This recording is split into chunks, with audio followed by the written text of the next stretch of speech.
Hello, friends. Good morning. Good afternoon. So happy to Good be with evening. you. This is your old friend Dave, and I'm here with Jonathan. trusted colleague John. And well, John, how are you feeling today with these really inspiring guests that we're about to bring on? I'm feeling very, very excited because it really gives us an opportunity to kind of interact, give thanks to old friends. So looking forward to it. John, you must be referring to the fact that Emily Sinclair was there in the room at the World Ayahuasca Conference when we came up with the idea for the Thank You Plant Medicine movement. Exactly. Emily was, I think, at the time representing Chacruna on a small room in the World Ayahuasca Conference about a year ago. When Dave asked Rick Dublin, "Hey Rick, what do you think if we create this day where we all share our healing stories about our experiences with entheogenic plant and psychedelics?" And Emily was there, so suddenly we have now the opportunity to have Emily on the show a year after. So it's just mind blowing. Yeah, and John, as I recall, not only was she there, but I remember she was the one that most impressed me. Like on that day, She was the one I immediately went to right after the talk to be like, Emily, with Chacruna and like how gifted they are in communicating with the psychedelic world and doing it responsibly. Like, this is the person we need to talk to. And she said, guys, this is a great idea. I'll get behind you. So yeah, and she actually did, and then she connected us with Bia. So we had Rick in the room, we had Matthew from the Temple of the Way of Light, and we have Emily, and just everybody helped out eventually. So that's fantastic.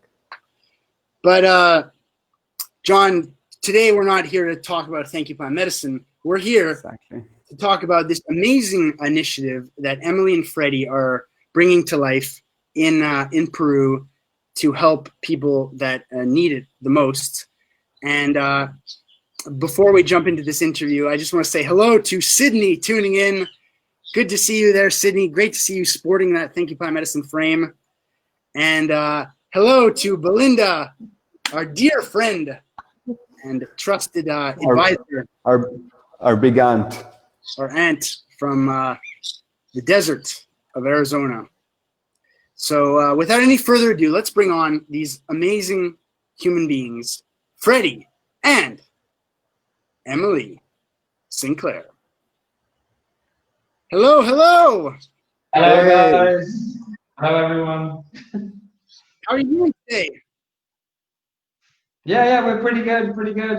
Good man, yeah. It's been a busy day here in the jungle. A little bit tired, but yeah, we're pretty good. Yeah.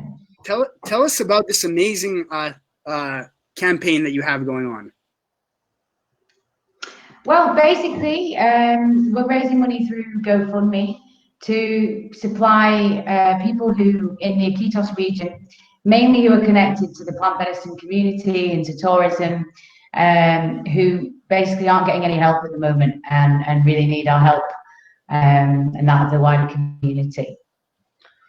Yeah, I mean, it kind of we try to focus on, obviously we work down here in, with the plants and in the tourism here. So we just wanted to, find a way to give something back to the people that are all, specifically the tourism industry that's suffering here at the moment, and people that have given us so much and that we work with, on a day-to-day basis.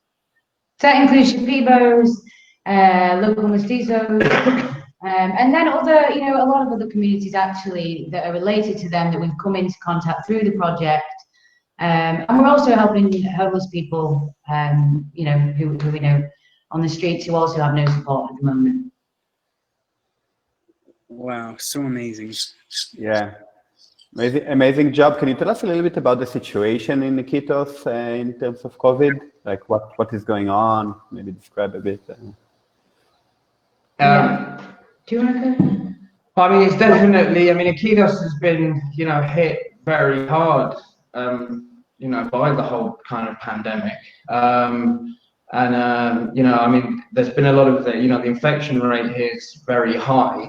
But one of the biggest problems, you know, maybe more so, is the effect that it's had on the economy. You know, that nobody's able to go to work. You know, it's already, you know, it has a very poor population here. You know, these people are really suffering. The people that live day to day from, you know, from the tourism industry specifically, you know, now they have, you know, their money's been cut off completely. The government started and is doing like a bonus kind of program, but not everyone qualifies for it. You have to be registered and have a DNE to receive it. But what it's doing is they're saying stay at home, but by doing this, you know, there's only a certain amount of banks here in Iquitos, and they can't handle it. So people are having to, I mean, I heard in Lima that you can just go in and get it. Whereas here, people are having to queue for 2 to 3 weeks sometimes before they actually get it. And they're queuing from 3 a.m. in the morning until the bank opens at 9. And then there's still no guarantee that they're going to get in there before it shuts to pick up this bonus. And so then they have to come back the next day. You know, the people are, you know, these people are starving. You know, you know, there's not. And then, of course, that spreads the virus, you know, because you've got thousands of people, literally thousands of people out on the streets, honestly.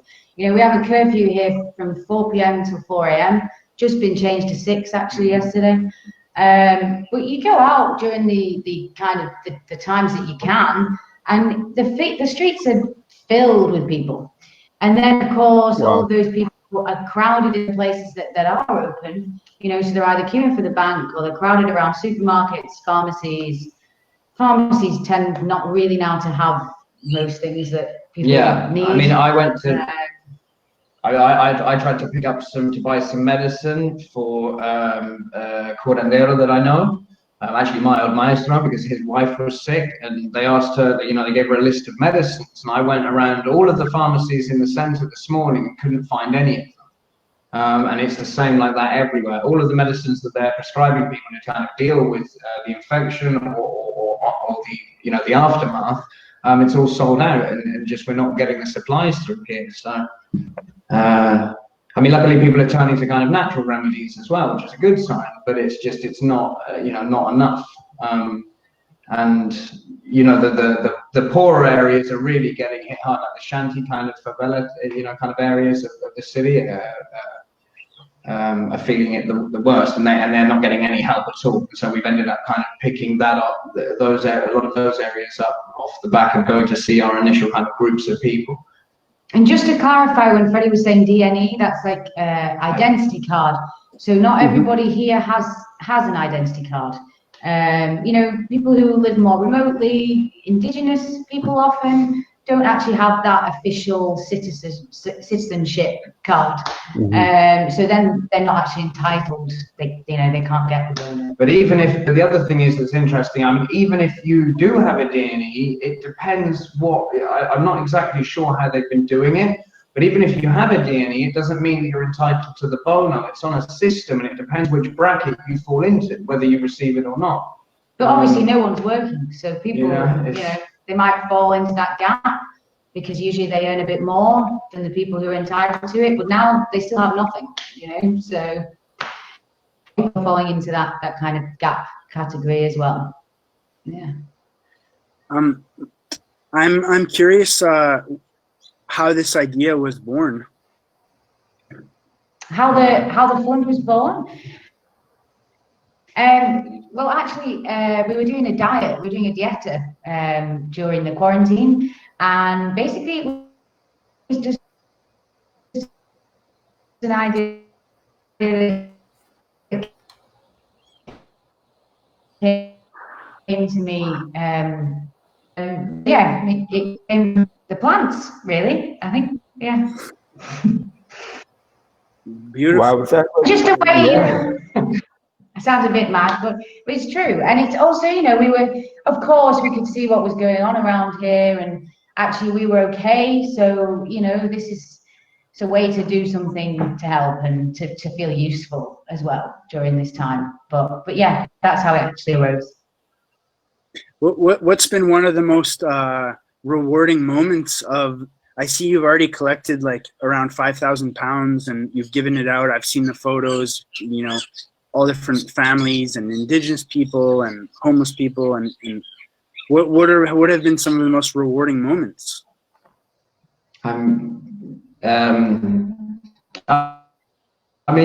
there's been so many, and I just remember when the first drop off that we did, that was for we started doing the Shapiba market, which is down, if anyone knows Iquitos, the Shapiba market down on the lower level of the boulevard. We've known all of those people and all the guys up on the top as well, all the artisans that are selling stuff up there. So, we work with them kind of daily, just, through the connection with the plants and everything. So we decided to, that's where we'd start. And, I remember when we drove out to, half of them live quite a distance out of the center, and we drove out there. And Melissa, who's a good friend of ours, she kind of helped us. She came to us and asked if we could help. And Shapiba, she's from the Shapiba tribe. And so that's kind of, we started with them. And I just remember when we got there, her mum, Juanita, just, we were trying to say we need to be spaced out. And on that moment, we kind of broke it a bit. But, she just came running straight up to me and just gave me this massive hug, with tears in her eyes. And we just kind of were, kind of crying together. But it was just a, kind of very emotional, kind of special moment. And there's been so many of them. Yeah. I mean, just yesterday, we took a box to a local curandero that I've done quite a few ceremonies with, quite an elderly man. And he's actually generally got a lung condition. So he's been quite ill in the past year anyway. And I was struggling to get hold of him. The number that I had for him wasn't working anymore. I was, trying with my friend to remember the address, and we finally got there. And to be honest, I was a little concerned that I might get there and he might not be alive anymore.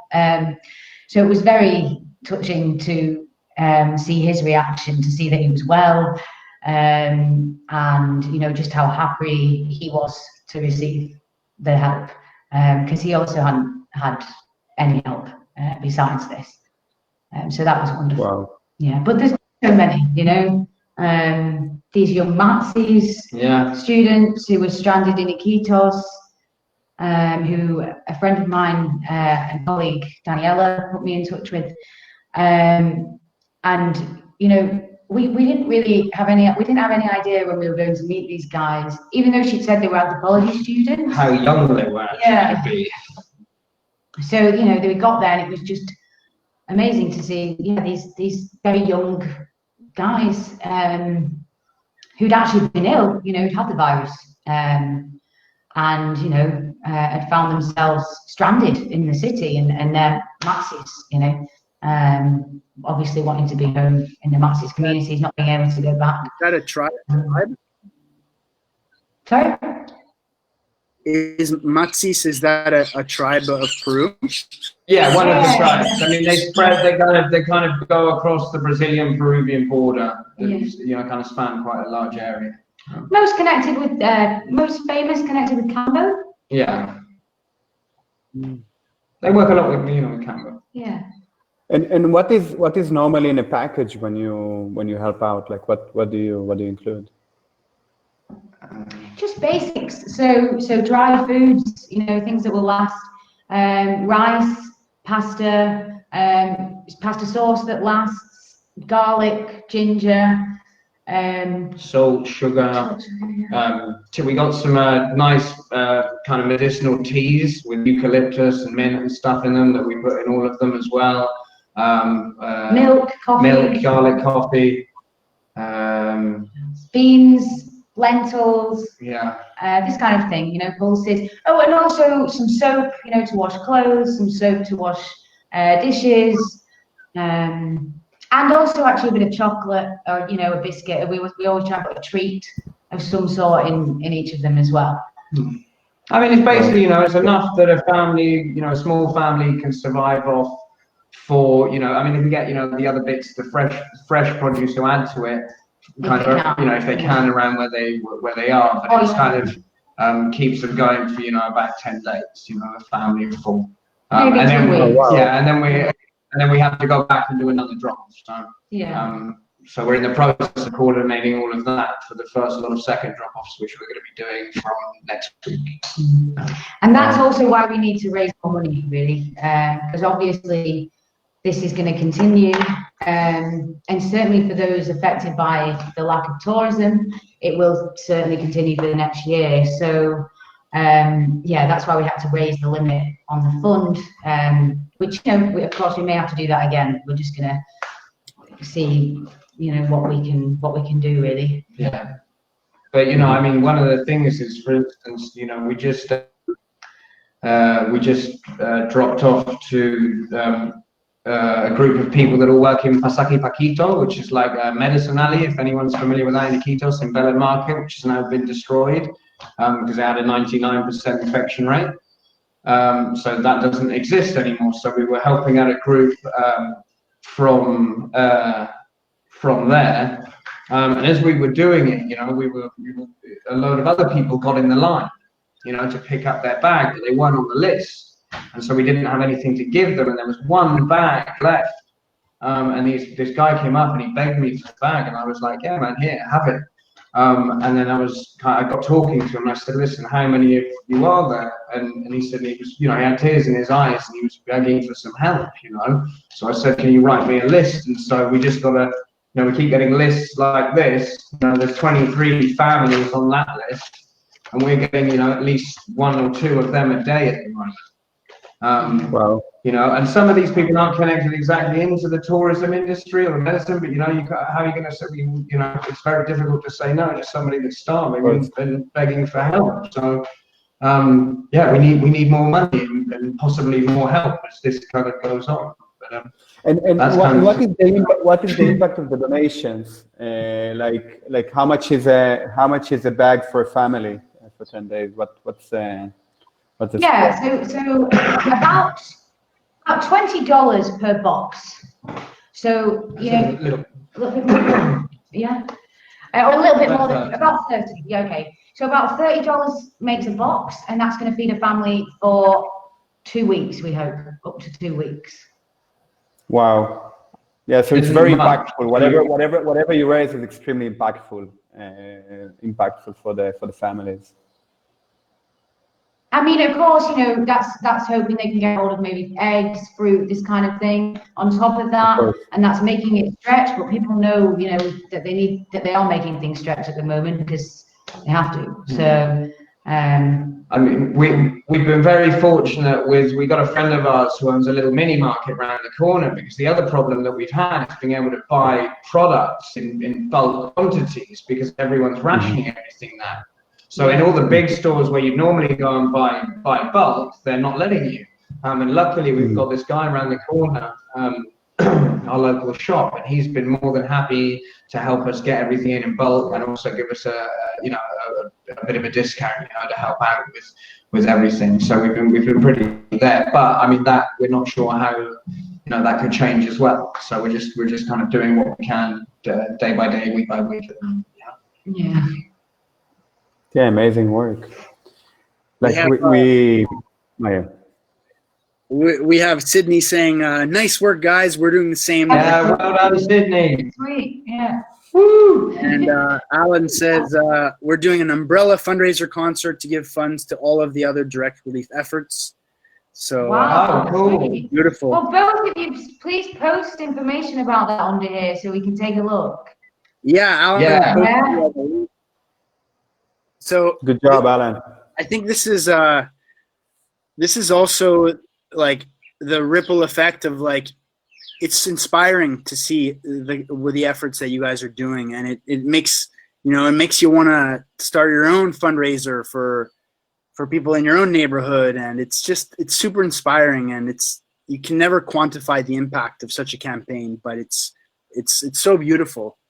And now, from hearing more about it and everything, I'm gonna pledge $60 to help 3 families. Thank you. Thank you. Awesome. Me too. So good job. Yeah, Dave. let us know if you're watching. Let us know where you're watching from, and what you think about this. My heart grew about 20% from this, from hearing about what you guys are doing. And it reminds me of when I used to work with an orphanage in college. It was, to this day, it was the most rewarding work that I ever did. And it set my life on a new path. So I'm proud of you, and like, good for you for tapping into that magic and like listening to your heart and like going for it.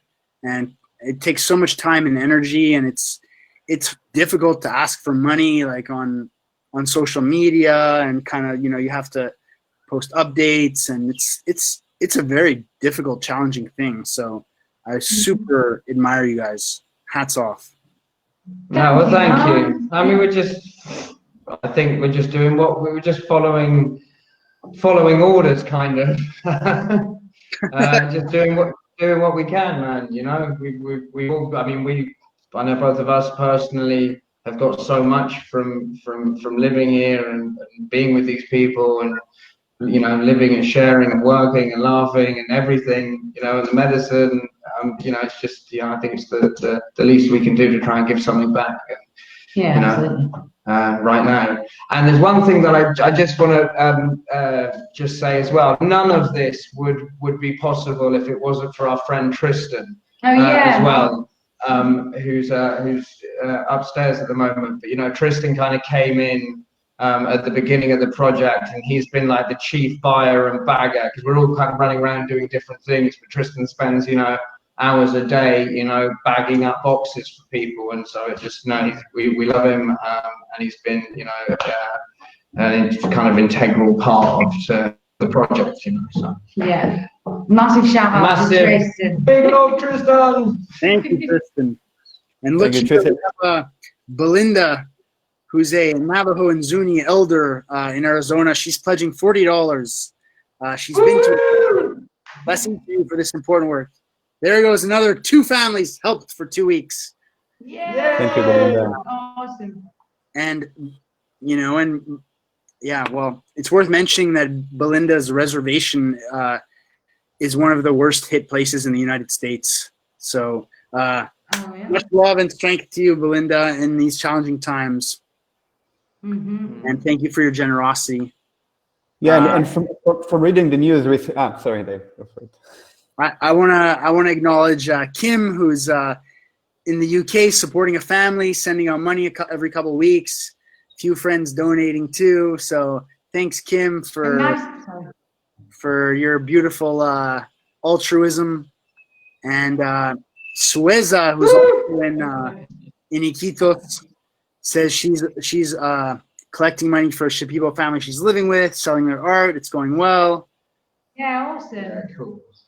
Gla Miranda Perez says solidarity. Very good, guys. So around, your voices are being heard around. Gracias, Gla.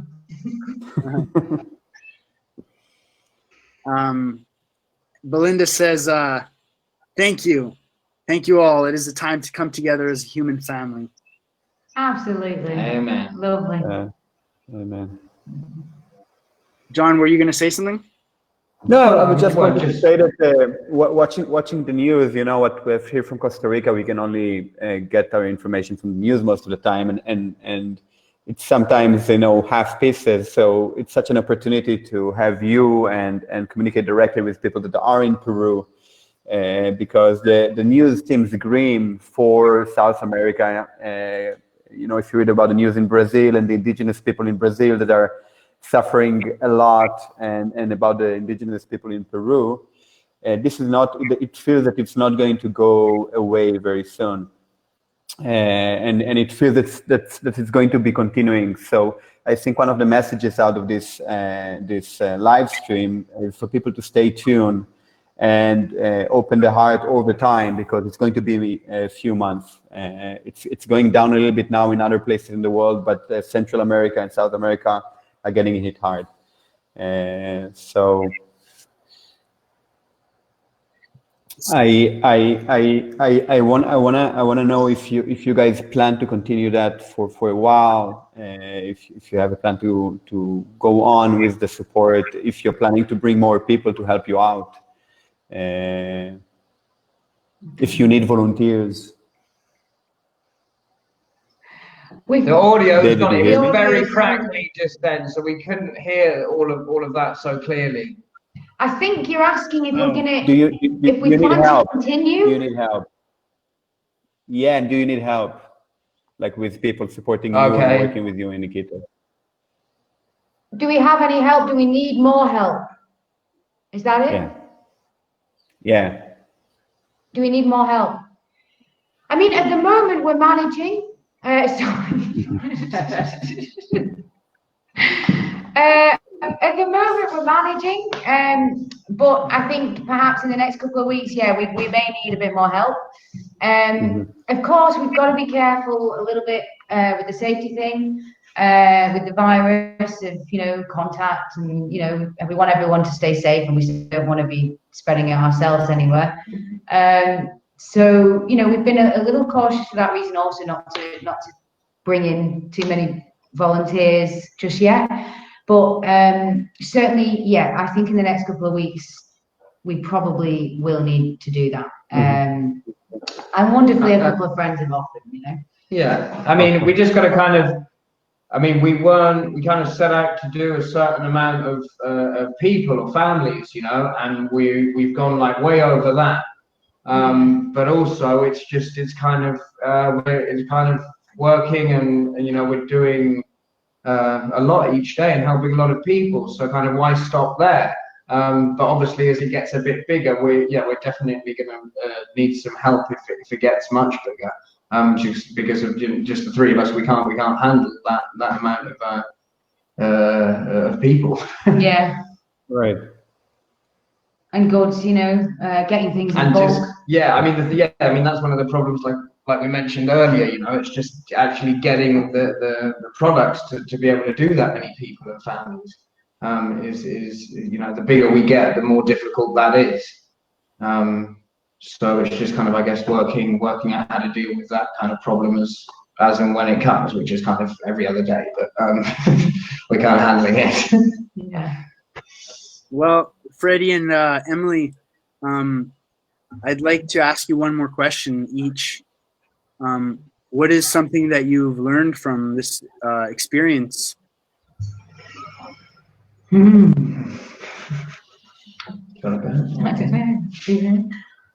know, I think, you know, I mean, just the one thing, you know, we're all one, you know, we're all the same, we all come from the same place, and we're all going back, but we're already there, however you want to see it, you know, and it's just, you know, we're all human, and I think this has really kind of brought out, you know, or helped myself, kind of get back in touch with that side of ourselves, you know. It's not about, you know, race, color, creed, or anything like that. This is really kind of, you know, and we've had, you know, we have had actually a lot of locals come to us saying, hey man, if you need some help, we're here to help. The only problem with that is that we haven't kind of been able to do that just because of the authorities and how that will work, and how we can get around that. Because we're not, you know, we're not the Red Cross or anything. But, you know, we've had so many people come and ask, you know, offer to help, and you know, it's a beautiful thing, and just, you know, just people showing that humanity, and it's, you know, just the love, and just to kind of get through it together. Yeah, and I think related to that, something I've really seen clearly during this, is just how mutually dependent we are here, that the community is here. So by that I mean how dependent on each other the local people involved in working with plant medicine, and of course the Westerners, you know, who live here, who come here every year, who are gaining knowledge through these people and these plants. How much we all really need each other, you know. A lot can be said about Westerners coming to this area and taking, without giving much. And actually, you know, in my experience, locals are very welcoming of Westerners here. And I think that these encounters, these interactions cross-culturally are actually helping plant medicine cultures to grow, certainly, and the practice to develop. So yeah, basically just that we all need each other. Beautiful, spectacular. Ruben says, brilliant work. Keep at it. Thank you. Thank you, Ruben. Thank you. Anyway, thank you, guys. I mean, one thing I could just say, I mean, one thing about this is it's not a question of, as well, I guess, it's not a question of thinking, it's just doing. You know, you got to do what you got to do. So this needs to be done. So we're doing it, and that's the bottom line. So I you know, it's helped with that as well. You know, a lot. Yeah. Yeah. Well, thank you. Thank you so much for the work you're doing. It's super inspiring and it's impacting a lot of lives. Yeah, thank you. Thank you, man. Yeah. Thank you for inviting us and having us here. Sorry, this table's wobbling. You know, for inviting us tonight or today, wherever you are. You know, and yeah, we're just doing what we can, but we still need help. So thank you for all the donations that have come in while this cast has been going out. Thank you to you guys, but yeah, please just keep donating so we can keep doing the work that we're doing and helping the people here. And share with groups, share with people you guys know as well. That's a big help. So thank you for that. Yeah, it's so lovely to see an opportunity to create reciprocity. So this is an opportunity for everybody who's benefited from plant medicine, from Shipibo medicine, from Peruvian medicine around the world. If you said in ceremonies with Shipibo curanderos or Peruvian curanderos, this is your opportunity to help them out when they need it. As Emily and Freddie said, tourism is shut off for months now and going to be, so they have no way to make money. I'm sure the retreats are closed, and this is the time where you can help. So please help, get in touch, click on the links, and give back. So we can continue this amazing plant medicine global community that we have. Yeah, thank you so much. Amen. Right. And also, I just want to say, thank you so much to you guys for all the work that you guys do and helping us and other people and all the other projects and things that you've been getting going and involved with, and just thank you. And connecting people. Yeah. So let's just keep doing it, man. Yeah. Yeah. Fight the good fight. Just beginning. Yeah. See you later. Have a great day. Buenas noches. All right, man. You guys too. Bye. Bye. Thank you so much.